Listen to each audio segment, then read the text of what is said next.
नमस्कार साथियों, मैं ओम प्रकाश आप सभी का आपके अपने इस online platform top officer classes के डिजिटल प्लेटफॉर्म पर आपका हार्दिक स्वागत करता हूं। हम पढ़ रहे थे हमारे चौहानों का इतिहास से संबंधित हमारे 2-3 क्लासें हो चुकी हैं। आज हम पढ़ेंगे, हमारी क्लास को कंटिन्यू करते हैं। हम लास्ट क्लास के अंदर जहाँ तक मेरे को पता हम विग्रहराज चतुर्थ के बारे में पढ़ रहे थे। विग्रहराज चतुर्थ के बारे में काफ़ी चीज़ें हम लोगों ने पढ़ी। आज उसे आगे हैं जो कंटिन्यू करते हैं। विग्रहराज चतुर्थ के बारे में कौन कौन सी बातें जो हम लोगों ने पढ़ी उसके बारे में आपको मैं वापस रिवीजन करवा देता हूँ। उससे पहले मेरे को जहाँ तक पता है कि हमने विग्रहराज चतुर्थ और उसके बाद में जब हमने पृथ्वीराज सेकंड के बारे में पढ़ा था, आज है जो उसके बाद में थोड़ा रिवीजन कर लेते उनके बाद में, और आज है जो अपनी जो क्लास है जो उनको वापस है जो कंटिन्यू करते हैं। तो चलिए शुरुआत करते हैं आज की क्लास को शुरुआत करने से पहले आप सभी अपने दोस्तों के साथ इस क्लास को ज़्यादा से ज़्यादा शेयर करें ताकि सभी को है जो इस क्लास का फ़ायदा मिल सकता है। तो चलिए शुरुआत करते हैं आज की क्लास। पहले आपको थोड़ा रिवीजन करवा दे तो हमने पढ़ा था लास्ट क्लास के अंदर हमारे विग्रहराज चतुर्थ पढ़ रहे थे। ये हमारा विग्रहराज चतुर्थ जिसके बारे में हमने पढ़ा था लास्ट क्लास के अंदर। विग्रहराज चतुर्थ के बारे में कुछ ज़्यादा सबसे इम्पोर्टेंट यदि मैं राजा बोलूँ तो यही था विग्रहराज चतुर्थ के बारे में 2-4 बातें याद रखना भाई। कौन कौन सी बातें जिनके बारे में हमने पढ़ा कि विग्रहराज चतुर्थ एक इतिहासकार था जिसका नाम था डॉक्टर दशरथ शर्मा, और डॉक्टर दशरथ शर्मा कहते कि चौहानों का या अजमेर के चौहानों का या चौहानों में यदि किसी का टाइम पीरियड स्वर्ण काल यदि किसी का रहा है तो वो हमारे किसका रहा है, विग्रहराज चतुर्थ का रहा है। इसके अलावा हमने पढ़ा कि इसने जो गजनी के जो आक्रमण हुए थे उनको कई बार हरवाया था। गजनी के राजा खुसरो शाह को ये हरा था। इसके अलावा हमने पढ़ा कि गुजरात का कुमारपाल था और कुमारपाल को ये हराता है। अनुराज के टाइम पढ़ा था कि अनुराज ने जो जय सिंह सिंधराज गुजरात का था उस पर आक्रमण करता है। बाद में जय सिंह सिंधराज का पुत्र था कुमारपाल चालुक्य जो कि अनुराज को पुण्य वापस हराता है, और ये अपने पिता की जो हार का वापस बदला लेता है, कुमारपाल को क्या हराता है, वापस हराता है। इसके अलावा हम पढ़ा कि इसने बिजोलिया विलय का भी क्या करवाया था, निर्माण करवाया था। इसके अलावा मैं और बात करूँ आपके तो हम बोलते हैं कि इसने दिल्ली पर विजय प्राप्त की थी।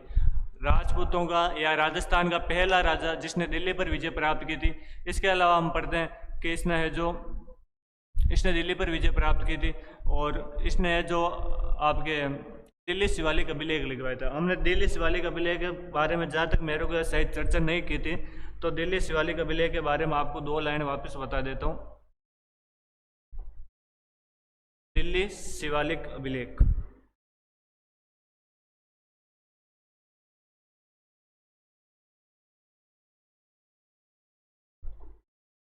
दिल्ली शिवालिक अभिलेख क्या था?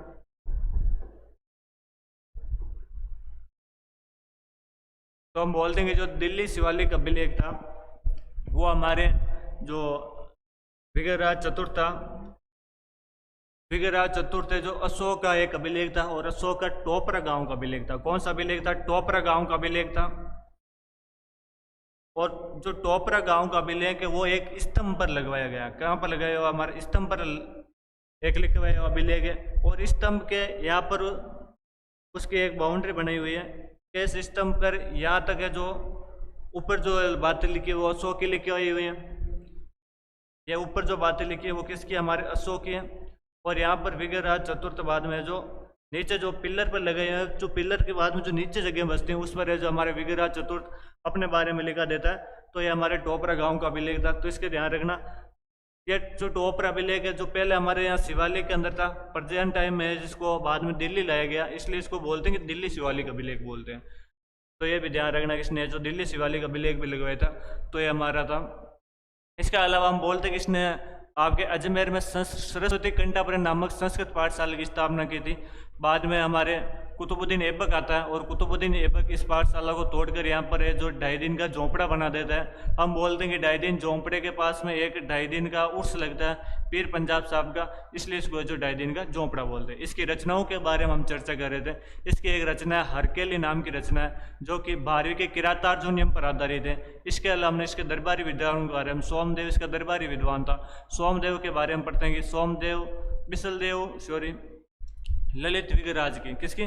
सोमदेव ललित विग्रहराज की रचना करता है। ललित विग्रहराज इस किसकी एक रानी थी, इंद्रपुरी की रानी, जिसका नाम था हमारे आपके देसल देवी और विग्रहराज चतुर्थ। इन दोनों के बीच में जो प्रेम कहानी होती है इसके बारे में हमें जानकारी देती है। और इसी टाइम गजनी के राजा खुसरो शा का आक्रमण होता है, उसी के बारे में हमें जो ललित विग्रहराज क्या देती है, जानकारी देते हैं। इसके अलावा हम पढ़ रहा है कि इसने जो बिसलपुर नगर बसाया था, वहाँ पर एक भगवान शिव जी के मंदिर का भी निर्माण करवाता। तो ये ध्यान रखना, इसने जो विसल आपके नगर बसाया था और वहाँ पर किसका निर्माण करवाता, हमारे भगवान शिव जी के मंदिर का निर्माण करवाता। और इसकी टाइटल्स पढ़े थे, इसके एक तो टाइटल विसल देवता ने, कि इसका कवि बंधु इसकी उपाधि थी, तो ये दो इसकी उपाधियाँ। आगे हम बात करें तो एक नरपति नाला नाम का इतिहासकार था, इसके दरबारी विद्वान नहीं थे, इसके काफ़ी टाइम बाद हुआ था। और वो जो नरपति नाला है, वो नरपति नाला है जो बाद में बिसलदेव रासु पुस्तक लिखता। वेरी वेरी इंपॉर्टेंट है, कई एग्जामों के अंदर पूछा हुआ क्वेश्चन है, बिसलदेव रासु किसकी रचना है।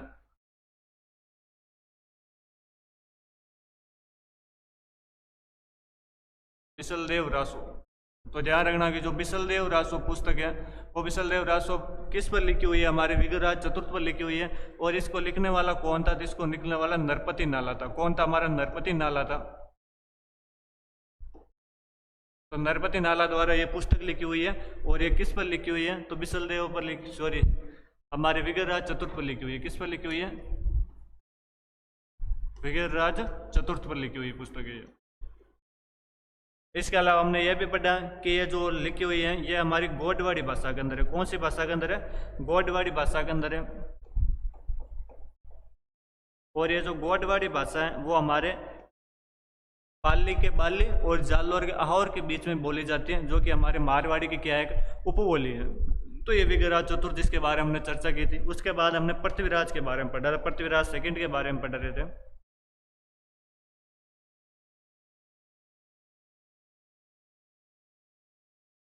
अपर गांगे के बारे में हमने पढ़ा था थोड़ी बात। अपर गांगे जो हमारे विग्रहराज चतुर्थ का बेटा था, और बाद में जो नाग आपके पृथ्वीराज इसको हरा देता है, और पृथ्वीराज के बाद में पृथ्वीराज जिसको हटा के क्या बन जाता, राजा बनता था। ज़्यादा इसके बारे में नहीं। उसके बाद पृथ्वीराज सेकंड पढ़ा था। कौन सा पढ़ा था, पृथ्वीराज सेकंड।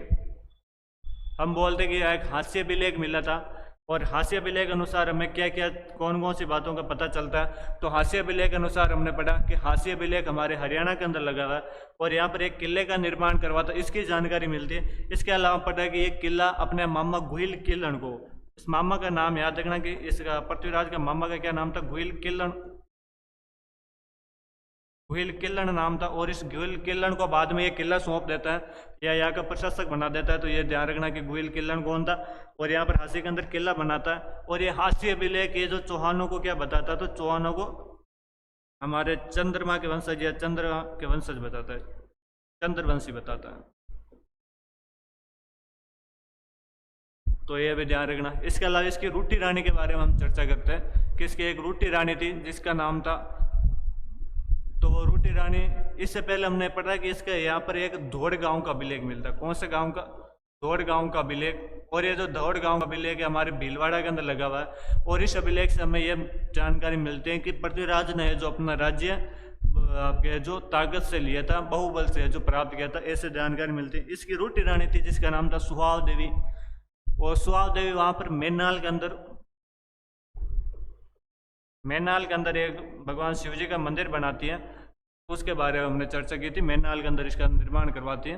तो ये हमारे पृथ्वीराज सेकंड था। इसके बारे में ज़्यादा है नहीं। अगला राज्य है हमारा जिसके बारे में आज चर्चा करने वाले हैं, उसका नाम है विग्रहराज, सॉरी सोमेश्वर नाम का। क्या नाम था, सोमेश्वर। ये वो मंदिर है जिसका फोटो है उस मंदिर का, जिसका निर्माण है जो हमारे सुहाव देवी करवाती है। कौन सी करवाती है, सुहाव देवी उस मंदिर का नाम करवाती है। सुहाव देवी ने मंदिर का निर्माण करवाया, तो इसलिए मंदिर का नाम हो गया सुहेश्वर मंदिर। क्या हो गया, सुहेश्वर मंदिर नाम हो गया। और यह मंदिर हमारे भगवान शिव जी का है, भगवान शिव का मंदिर है ये।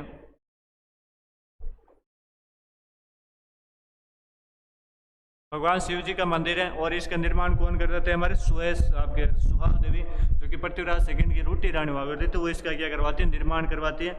और ये यहाँ कहाँ पर बना है इसका निर्माण, कहाँ पर इसके, तो ये मैनाल के अंदर। कहाँ पर है भाई, मैनाल, जो कि हमारे कहाँ पर जगह पड़ती है, भीलवाड़ा के अंदर ये जगह पड़ती है। और यहाँ पर क्या करवाते हैं, इसका निर्माण करवाती है। तो इसके बारे में ध्यान रखना कि भीलवाड़ा मैनाल के अंदर इसका क्या करवाती है, निर्माण करवाती है। आगे चलते हैं सोमेश्वर के बारे में। चौहानों का इतिहास हम पढ़ रहे थे, तो चौहानों के इतिहास के अंदर हमारे काफ़ी टाइम पढ़ लिया। अब ज़्यादा क्लास नहीं है, 2-3 क्लास और होगी, उसके बाद में चौहानों का इतिहास कंप्लीट हो जाएगा। अगला राजा है सोमेश्वर। राजा का क्या नाम है? हमारे सोमेश्वर नाम है। सोमेश्वर के बारे में आज चर्चा करेंगे।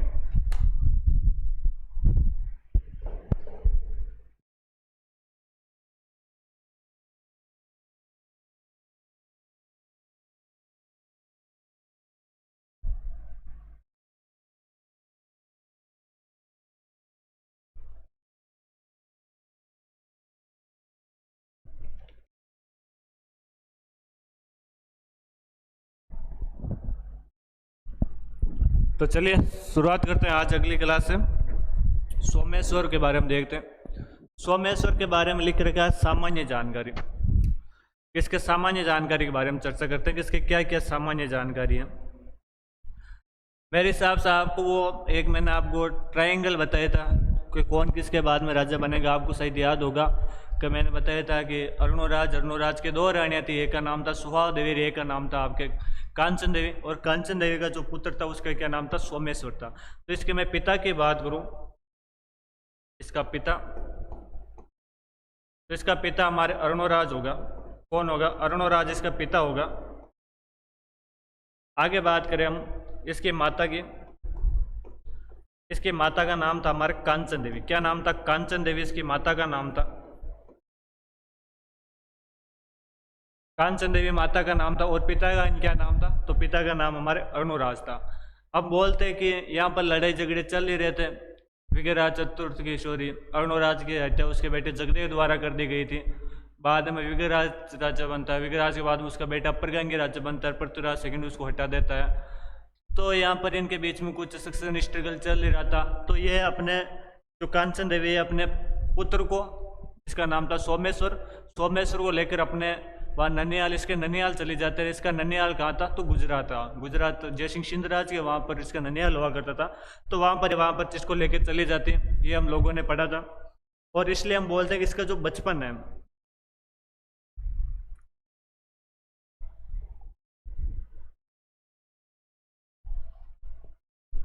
हम लिख दें कि आपके सोमेश्वर का बचपन, सोमेश्वर का बचपन गुजरात में बीतता। भाई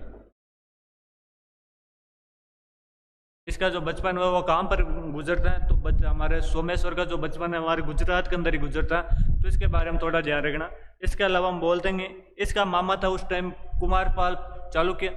ये उसी के लिए युद्ध करता था, उसी के लिए सारे काम किया करता, वहीं पर रहता। तो जाहिर सी बात उसी के लिए करेगा। और इसलिए हम पढ़ते हैं कि मल्लिकार्जुन एक हमारे कोंकण का राजा हुआ करता था। कोंकण का राजा,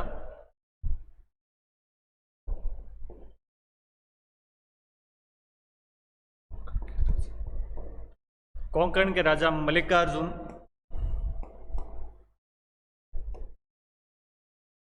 मल्लिकार्जुन को हराता है। कोंकण के राजा किसको हराता है? मल्लिकार्जुन को हराता है। कुछ इतिहासकार तो कहते हैं कि इसकी मल्लिकार्जुन की हत्या ही है जो हमारे किसके द्वारा की हुई थी? तो इसकी हत्या सोमेश्वर द्वारा की। तो एकदम बहादुर योद्धा हुआ था हमारा मल्लिकार्जुन। इसकी मैं रानी की बात करूं कि इसकी रानी कौन थी, इसका विवाह कहां पर हुआ था, इसके बारे में थोड़ी चर्चा कर लेते हैं। इसकी रानी का नाम था कर्पूरी देवी।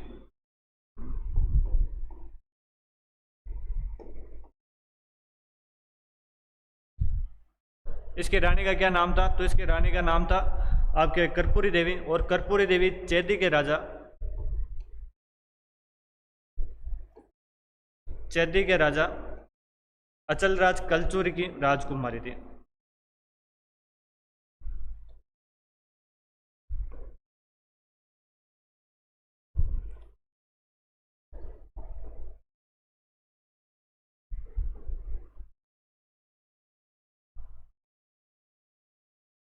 देख लेना भैया कि इसका जो बचपन है हमारे गुजरात के अंदर बीतता है। और ये कोंकण के राजा मल्लिकार्जुन को हराता है। इसकी जो रानी थी उसका नाम था हमारे कर्पूरी देवी। और वो चेदी के राजा अचलराज कलचुरी को, सॉरी, जो इसकी रानी थी कर्पूरी देवी जो आपके किसकी राजकुमारी थी? तो चेदी के राजा अचल राज कलचुरी की ये राजकुमारी हुआ करती थी, इससे इसका जो विवाह होता है। इस अचल राज कलचुरी ने हमें राजस्थान वालों को एक महान योद्धा दिया है, और उस योद्धा का नाम था हमारे पृथ्वीराज चौहान थर्ड, जो कि एकदम महानतम शासक हुआ था हमारे इतिहास का, चौहानों के इतिहास का। तो ये ध्यान रखना है इसके बारे में। इसके बाद में हमारे एक इसके पास में हेडिंग आती है इसके निर्माण कार्य।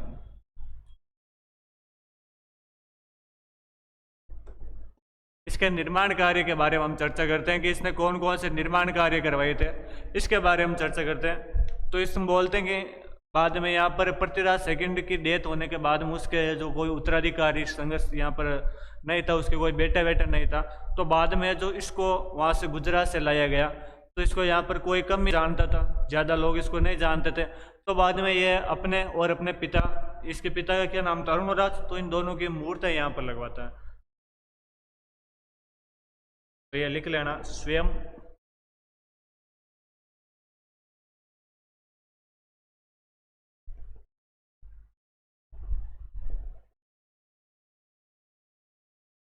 अपने पिता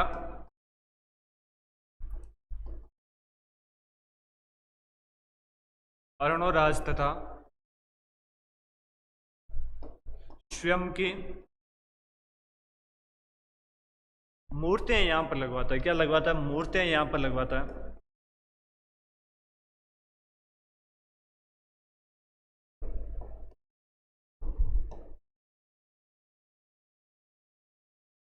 तो ध्यान रखना कि अपने पिता अरुणराज की और तथा स्वयं की यहाँ पर क्या लगवाता है, मूर्तियां लगवाता है। आगे मैं बात करूं इसके बारे में और इसने क्या करवाया था, तो आगे आता है कि इसने पुष्कर के अंदर वैद्यनाथ मंदिर का निर्माण करवाया था। किसका? सॉरी, अजमेर में करवाया था। वैद्यनाथ मंदिर का क्या करवाता, हमारा निर्माण करवाता है। वैद्यनाथ मंदिर की बात करें कि इसके अंदर किसकी मूर्तियां, तो इसके अंदर कहते हैं कि जो हमारे सृष्टि के रचयिता है, तीनों देवता ब्रह्मा विष्णु महेश, तीनों की इसके अंदर क्या है, मूर्तियां लगी हुई है। तो ध्यान रखना कि इसके अंदर हमारे ब्रह्मा विष्णु महेश, ब्रह्मा विष्णु और महेश, तीनों की मूर्तियां।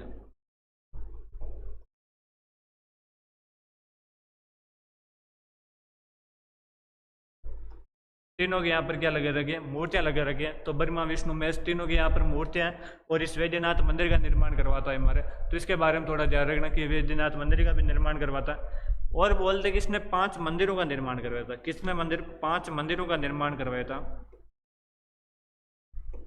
उन 5 मंदिरों को 5 कल्प वृक्ष बोलते हैं।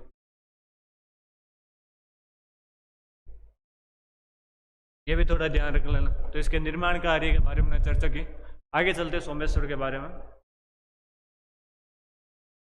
अगला आता है हमारा बिजोली अभिलेख। बिजोली अभिलेख या बिजोली इंक्रिप्शन, इसके बारे में क्या है, तो बिजोली अभिलेख के बारे में देखते हैं कि बिजोली अभिलेख क्या है। ये आप फोटो देख सकते हो बिजोली अभिलेख का। ये जो बिजोली अभिलेख के बारे में चर्चा कर लेते हैं। 1170 एडी का हमारे अभिलेख है, बिजोलिया के अंदर लगाया हुआ अभिलेख है।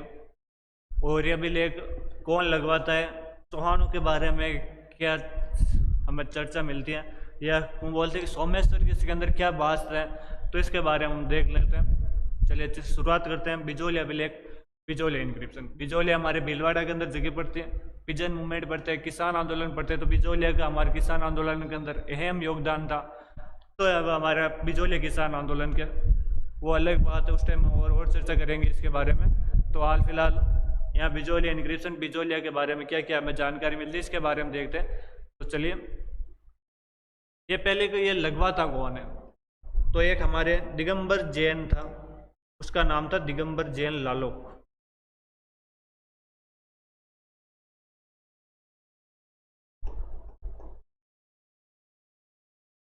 दिगंबर जैन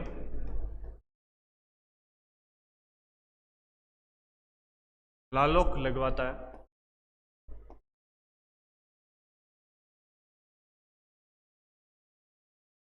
कि दिगंबर जैन लालोक है जो यहाँ पर लगवाता है, और यह कहते हैं कि यहाँ पर एक कुंड का भी निर्माण करवाता है, उसकी भी क्या मिलती है हमें यहाँ जानकारी मिलती है।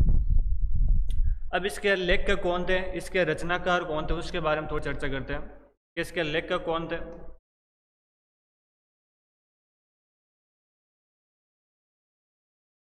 रचनाकार कौन थे इसके, और इसके उत्कीर्णन कौन है।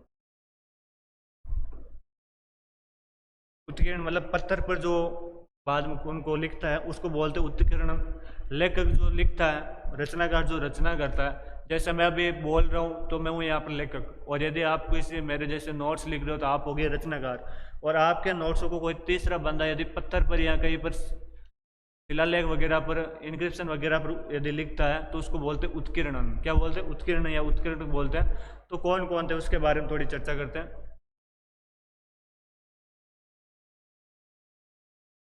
लेखक, लेखक था हमारे गुणभद्र। कौन था, गुणभद्र नाम का बंदा था, वो यहाँ का लेखक था इसका, गुणभद्र। आगे मैं बात करूं कि इसका रचनाकार कौन था, तो इसका रचनाकार था केशव। कौन था हमारा, केशव। और मैं इसके उत्कर्ण की बात करूं तो इसका उत्कर्ण था हमारा गोविंद। कौन था, गोविंद इसका है जो उत्कीर्णन था। इसके बारे में थोड़ा ध्यान रखना। आगे बात करते हैं और हमें बिजोलिया अभिलेख क्या क्या जानकारी देता है, तो चलिए।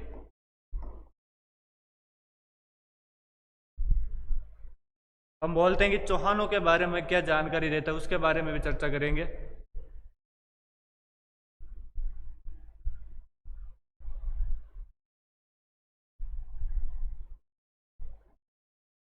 कि चौहानों के बारे में ये हमें क्या जानकारी देता है अभिलेख, तो उसके बारे में थोड़ा डिस्कस कर लेते हैं कि चौहानों के सबसे इंपॉर्टेंट चौहान ही हमारे, तो चौहानों के बारे में क्या जानकारी देता है। तो ध्यान रखना कि जानकारी के स्रोत या जानकारी। सबसे पहले ये जानकारी देता है कि सबसे पहले हमने ये पढ़ा कि चौहान वत्स गोत्रीय ब्राह्मण थे, और ये जानकारी हमें 4 जगहों से मिलती है। बिजोलिया अभिलेख था हमारे, एक चंद्रावती अभिलेख था, एक कयम खारा सुल्तान, एक डॉक्टर दस्ता शर्मा बताता। तो ये 4 हमें दे तो ध्यान रखना कि चौहान वत्स गोत्रीय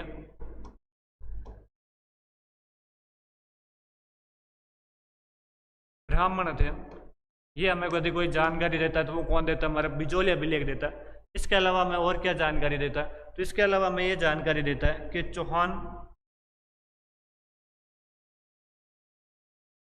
कि चौहानों के अंदर बिजोलिया अभिलेख तो और भी हमारा नाम आया था।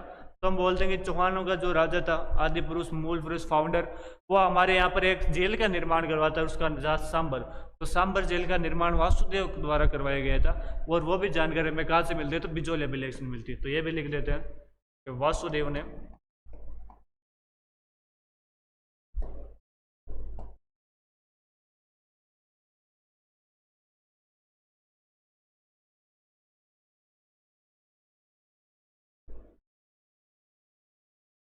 सांबर जेल का निर्माण करवाया।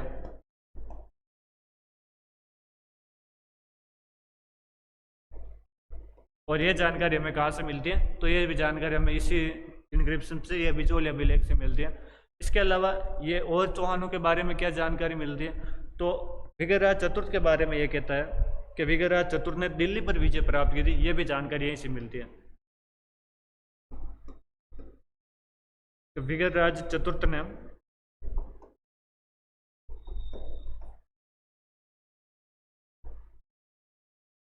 दिल्ली पर विजय प्राप्त की।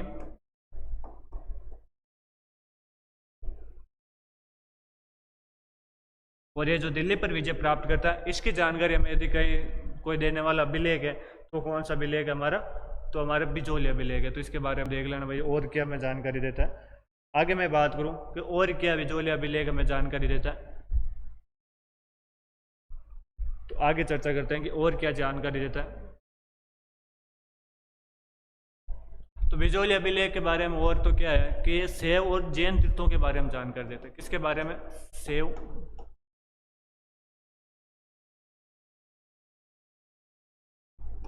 जैन तीर्थों के बारे में जानकारी।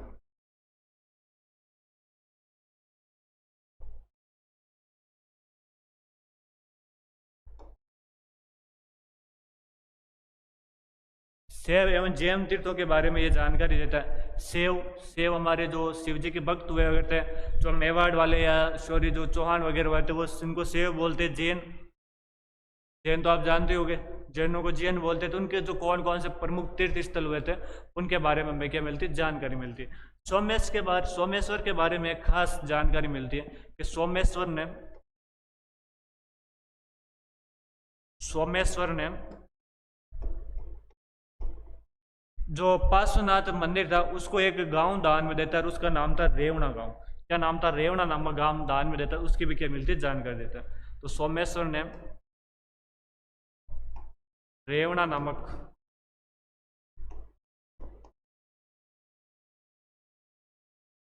गांव दान में देता है।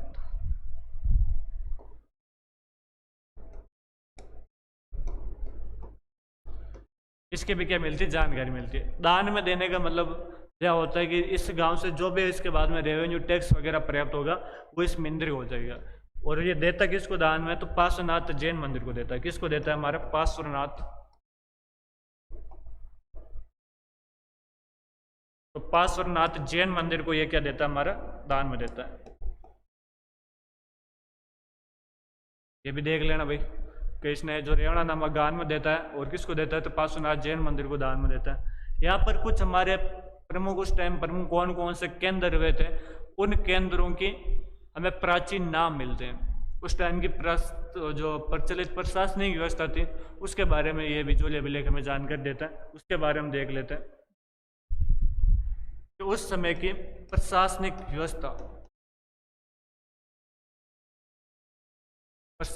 व्यवस्था के बारे में जानकारी।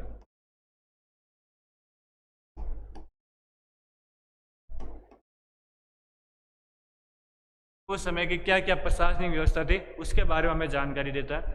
प्रशासनिक व्यवस्था की मैं बात करूं तो उसके अंदर एक हमारी सबसे बड़ी जो इकाई थी उसको बोलते देश।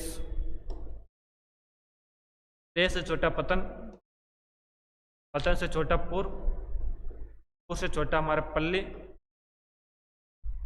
और पल्ले से जो सबसे छोटी इकाई होती है उसको बोलते ग्राम। तो ये उस समय की हमारी प्रशासनिक व्यवस्था थी, देश, वतन, पूर्व, पल्ली, ग्राम। तो इसके बारे में देख लेते हैं। और जो देश का जो प्रमुख होता था उसको बोलते थे राजा। क्या बोलते थे? राजा। तो ये हमारी उस टाइम की प्रशासनिक व्यवस्था थी। और ये भी हमें कहाँ से जानकारी मिलती है? तो बिजोली अभिलेख से इसकी मिलती है, जानकारी मिलती है। आगे बात करते हैं कि कुछ हमारे उस टाइम के जो प्राचीन शहर थे या प्रमुख केंद्र थे उनके वह जो क्या मिलते हैं, प्राचीन नाम मिलते हैं। तो कौन कौन से प्राचीन नाम मिलते हैं उनके बारे में देख लेते हैं।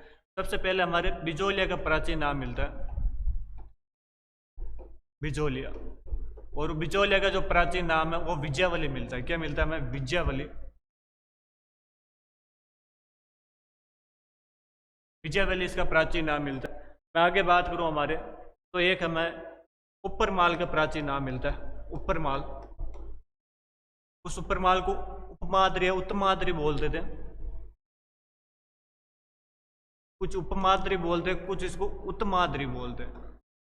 दोनों ही सही है, उपमाद्री या उत्तमाद्री, ये नाम मिलता है हमें। इसके अलावा और किसका प्राचीन नाम मिलता है? तो हम बोलते हैं नाडोल का प्राचीन नाम मिलता है। और नाडोल का प्राचीन नाम मिलता है हमें नडुल। क्या मिलता है? नडुल प्राचीन नाम मिलता है। इसके अलावा और किसका मिलता है? तो इसके अलावा बोलता है कि हम भीनमाल का प्राचीन नाम मिलता है। भीनमाल, उसको बोलते हैं श्रीमाल। भीनमाल का प्राचीन नाम क्या हमारा? श्रीमाल है। उस टाइम बोलते हैं कि भीनमाल हमारे उस टाइम शिक्षा का बहुत बड़ा केंद्र हुआ करता था। जैसे हमारे आज नालंदा विश्वविद्यालय, उसी टाइम किस टाइम भीनमाल था जहाँ से बाहर से जो लोग पढ़ने के लिए आया करता था, तो वो हमारा भीनमाल था। तो इसके बारे में हमें प्राचीन नाम मिलता है। इसके अलावा हमारा सांबर का प्राचीन नाम मिलता है। सांबर का प्राचीन नाम शाकंभरी मिलता है।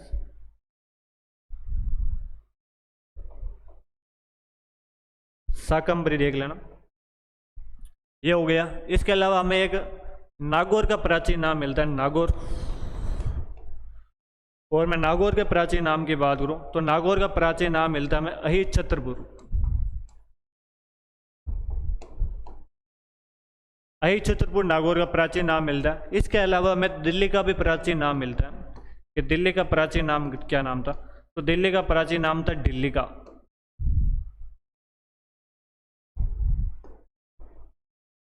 दिल्ली का प्राचीन नाम हमारे दिल्ली का था। तो इसके भी हमें जो प्राचीन प्रमुख प्रमुख है जो आपके शहर हैं उनके बीच के उनके प्राचीन नाम मिलते हैं। तो देख लेना एक बार कौन कौन से किस कौन से मंथ है। एक दो और शायद हमारे छूट गया। एक तो हमारे मांडलगढ़, मांडल या मांडलगढ़ का प्राचीन नाम मिलता है, उसको बोलते थे मंडलगढ़।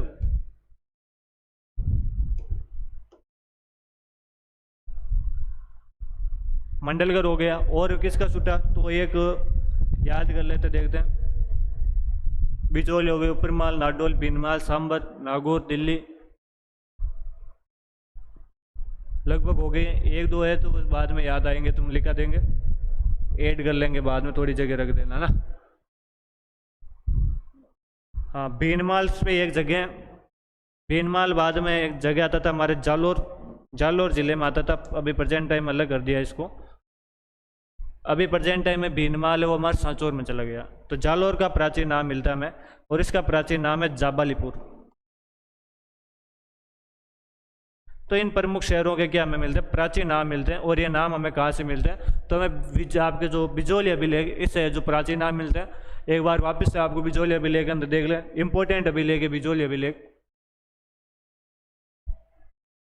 यह आपके बिजोली अभिलेख 1170 के अंदर सोमेश्वर के टाइम का ये अभिलेख है। और हम बोलते हैं कि हमारे दिगंबर जैन लालोक, वो सही स्लाइड तो डिलीट हो गई हमारे, मैं वापस लिख देता हूँ कि लगाने वाला कौन था, तो दिगंबर जैन लालोक, दिगंबर जैन लालोक ये लगवाता है, श्याम पार्श्वनाथ मंदिर के अंदर लगवाता है।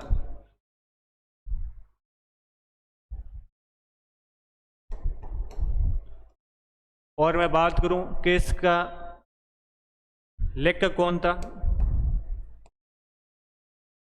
रचनाकार कौन था और उत्कीर्ण कौन था। तो इसका उत्कीर्ण तो आता हमारे गोविंद। इसका जो रचनाकार है वो हमारे केशव। और इसका जो बात करूं लेखक तो वो है हमारे गुणभद्र। तो ये हमें इसके प्रमुख दिगंबर जैन लालोक लगवाता है, ये इसके लेखक रचनाकार उत्कीर्ण है। और आगे तो इस स्लाइड के अंदर हमने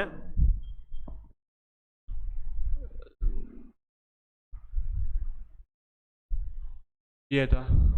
तो ये बिजोली अभिलेख और क्या क्या जानकारी देते हैं कि चौहान हमारे वत्स गोत्रीय ब्राह्मण थे, फिर हमारे वासुदेव ने सांबर झील का निर्माण करवाया, तो ये जानकारी मिलती है। चौहान वत्स गोत्रीय ब्राह्मण थे, ये जानकारी मिलती है। और विग्रहराज चतुर ने दिल्ली पर विजय प्राप्त की, ये जानकारी मिलती है। हमारे जो शैव एवं जैन तीर्थों की भी जानकारी मिलती है। सोमेश्वर ने ये जो श्याम पार्श्वनाथ मंदिर को रेवणा नामक गाँव दान में दिया था, ये भी इसकी क्या मिलती है, जानकारी मिलती है।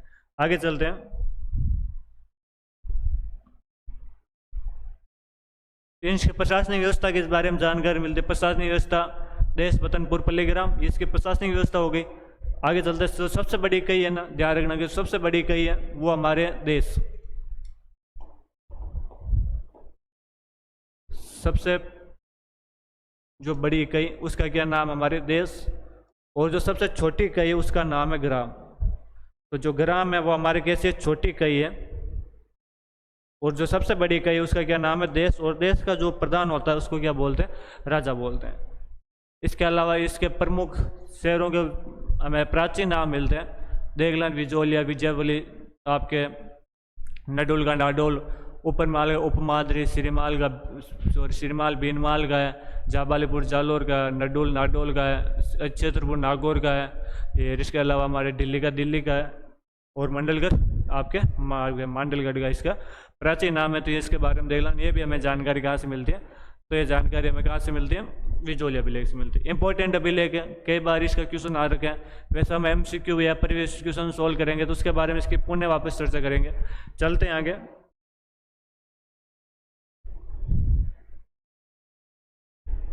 अगला राजा पृथ्वीराज चौहान थर्ड, इंपॉर्टेंट राजा है अपने समय का, पृथ्वीराज थर्ड।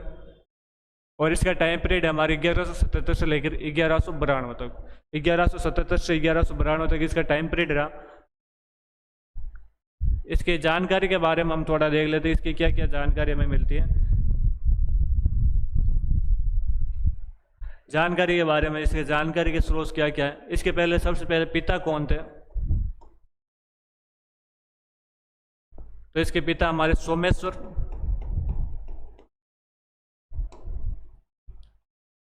माता के बारे में चर्चा करते हैं कि इसकी माता कौन थी, तो इसकी माता का नाम था हमारे कर्पूरी देवी।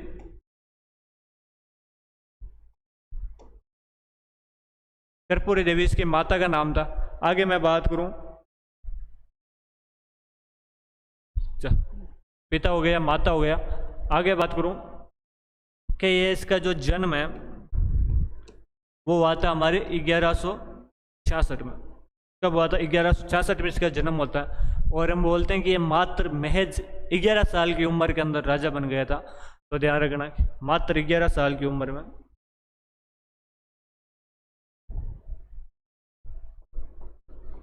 मात्र 11 वर्ष की आयु में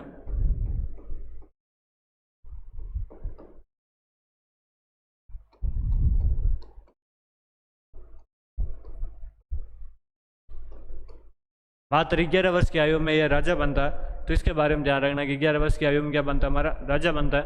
आगे बात करें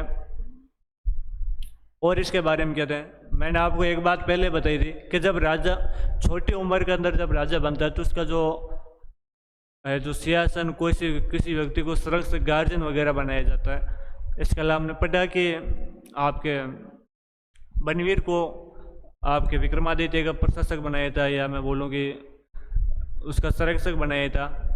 जयमल को, रणमल को बनाया था कुंभा का, मोकल का।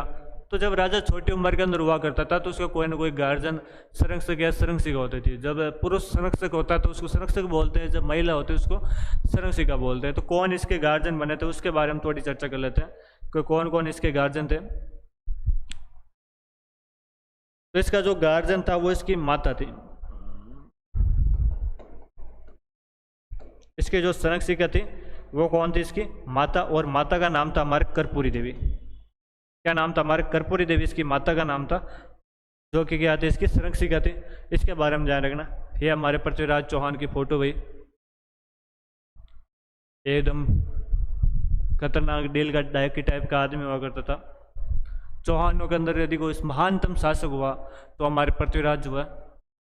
चलिए शुरुआत करते पृथ्वीराज चौहान के बारे में।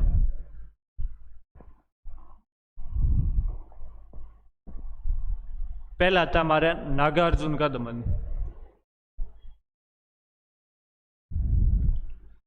वो आपको शायद वंशावली याद होगी, मैंने आपको बताई थी कि अर्णोराज फिकराज चतुर्थ के दो बेटे थे। एक का नाम था अपर गांगे और एक का नाम था नागार्जुन।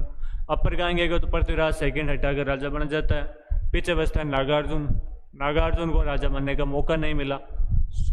आपके अपर गांगे के बाद में पृथ्वीराज सेकंड बनता है, सोमेश्वर बन जाता है। उसके बाद में सीधा हमारे कौन बनता है? पृथ्वीराज थर्ड बन जाता है। तो नागार्जुन को यहाँ कहीं ना कहीं राजा बनने का मौका नहीं मिला। उसी के मन में थे कि यार मैं भी राजा बनूं, तो उसको है जो यहाँ पर राजा बनने का मौका नहीं मिलता है। और वो है जो इसके खिलाफ है, जो दंगे कर देता है या उसके खिलाफ विद्रोह कर देता है। तो ये उसके विद्रोह को दबाता है। तो यहाँ पर नागार्जुन का दमन करता है, उसका जो विद्रोह था उसको दबाता है। क्या हुआ था विद्रोह, कैसे दबाता है, उसके बारे में हम थोड़ा देख लेते हैं। तो नागार्जुन कौन था ये सही था, आपको पता हो गया। तो इसके चचेरा भाई था, मैं एक तरह से बोलूँ तो चचेरा ही हो गया।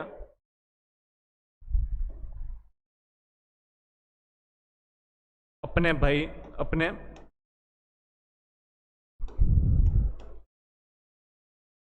चचेरे भाई का विद्रोह दबाया।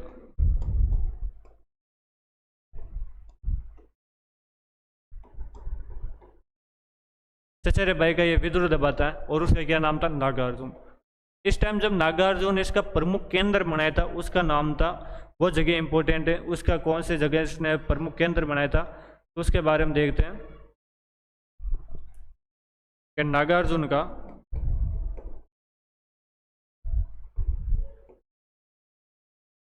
प्रमुख केंद्र, कि इसने कौन सी जगह को केंद्र बनाया था, और वो जगह थी हमारे उस जगह का नाम था गुरुग्राम।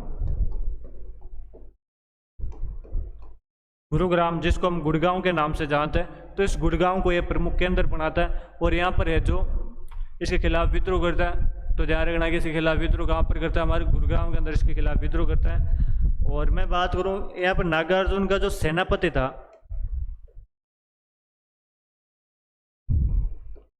उस सेनापति का क्या नाम था, तो उसका सेनापति का नाम था हमारे देवभट्ट। क्या नाम था? देवभट्ट नामक सेनापति था। कहते हैं कि जब नागार्जुन यहाँ पर पृथ्वीराज इसको पता चला कि वो विद्रोह दबाने के लिए आ रहा है, तो नागार्जुन तो वहाँ से भाग जाता है। बाद में उसका सेनापति देवभट्ट है जो पृथ्वीराज से लोहा लेता है, लेकिन इसका पार पड़ती नहीं है, रेब युद्ध के अंदर हार जाता है। तो ध्यान रखना कि नागार्जुन कौन था, इसका प्रमुख केंद्र कहाँ था, ये इसका इंपॉर्टेंट क्वेश्चन बनेगा। यदि नागार्जुन के दमन से कोई क्वेश्चन बनता है तो ये इसका प्रमुख क्वेश्चन है कि इसका प्रमुख केंद्र कहाँ था। तो इसका प्रमुख केंद्र कहाँ था आपका? गुरुग्राम इसका प्रमुख केंद्र था। आगे चलते हैं।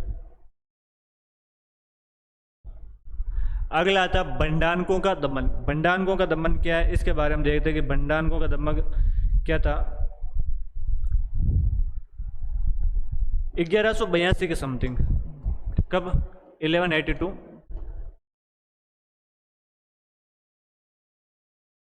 अलवर, भरतपुर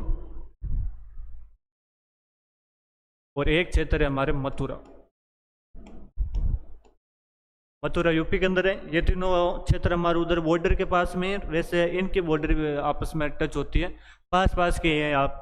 तो उधर हमारी एक जनजाति रहती है, उस जनजाति का नाम था बंडानक। बंडानक जनजाति रहा करती थी उधर, और वो हमारे पृथ्वीराज के खिलाफ विद्रोह कर देते हैं। पृथ्वीराज जाता है, उनका विद्रोह दबाता है, उनका पूर्णतः वहाँ से दमन कर देता है, उनको उजाड़ देता है। हम बोलते हैं कि ये जो बंडानक है वो हमारे पहले विग्रह चतुर्थ के समय भी वहाँ पर विद्रोह करते हैं, लेकिन विद्रोह ये तो जाके उनको वापस हेट कर देता है, और उनका पूर्णतः यदि कोई दमन करता है तो हमारे विग्रह पृथ्वीराज था, तो इसका वो पूर्णतः दमन करता है। तो इसके बारे में ध्यान रखना कि ये जो बंडानकों का पूर्णतः क्या करते हैं, हमारे दमन करते हैं।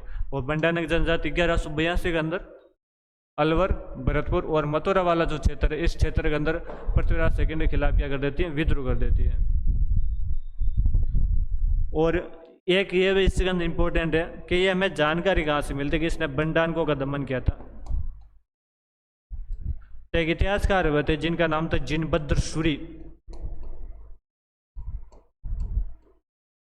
जिनभद्र सूरी नाम का इतिहासकार था, और इस जिनभद्र सूरी की जो पुस्तकें हैं उनसे हमें ये क्या मिलती है, जानकारी मिलती है। तो जिनभद्र सूरी की पुस्तक से हमें ये जानकारी मिलती है कि इसने कहाँ पर किसका दमन किया था, बंडानकों का इसने किया था, दमन किया गया था। आगे चलते हैं। आज की क्लास काफ़ी लंबी होगी, चलो कोई ना, आज की क्लास को यहीं ख़त्म करते हैं। मिलते हैं नेक्स्ट क्लास के अंदर। और नेक्स्ट क्लास के अंदर जहाँ तक मेरे कोशिश रहेगी पृथ्वीराज को ख़त्म कर लें, और उसके बाद में तो कुछ ज़्यादा बचेगा नहीं, 2 छोटे छोटे राजा, उसके बारे में तो कुछ भी नहीं है। तो ये हमारा सोमेश्वर था। आज हमने सोमेश्वर के बारे में पढ़ा और कुछ बातें पृथ्वीराज के बारे में पढ़ी। शायद आपको वीडियो अच्छा लगा होगा, और एक बार जाके आप घर पे पढ़े ना। तो चलते हैं, मिलते हैं नेक्स्ट क्लास में, तब तक हमारे साथ बने रहिए। धन्यवाद।